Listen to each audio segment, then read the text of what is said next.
Now, it's unusual for a bilateral relationship to witness so many seesaws in just a single year.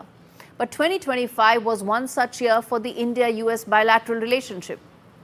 And now this is a very consequential bilateral partnership, viewers. Everything from closer ties from technology to trade, all of it gets packed in this relationship. So 2025 actually started, this year started with the Prime Minister meeting President Trump just 3 weeks into his presidential tenure. And India, in fact, was the early mover to close a trade pact. Listen in. मागा plus मीगा तब बन जाता है mega partnership for prosperity.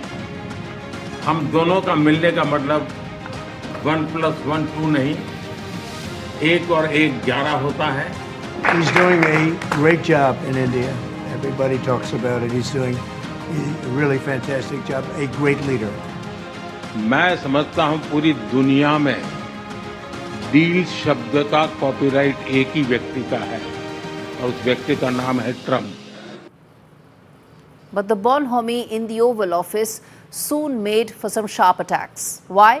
Because India's denials to President Trump's desire and his repeated assertions to take credit for ending the India-Pakistan conflict had an impact. It had an impact on the partnership, even as the Prime Minister made India's position clear on the floor of Parliament. So this year saw the worst of racial attacks leveled by the senior-most members of Donald Trump's administration, officials who went to great lengths to, in fact, demean India by coming out with statements, everything from India being the Maharaja of tariffs to India being Kremlin's laundromat to Brahmins profiteering from cheap Russian oil. It just kept going.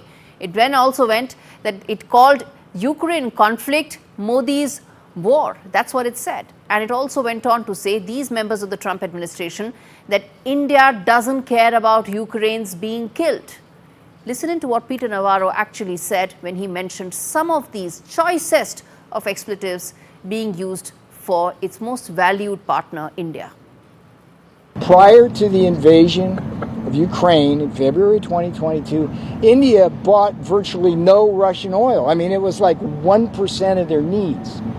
So the argument somehow now, as the percentage has gone up to like 30 and 35%, they don't need the oil. It's a refining profiteering scheme. It's a laundromat for the Kremlin. That's the reality.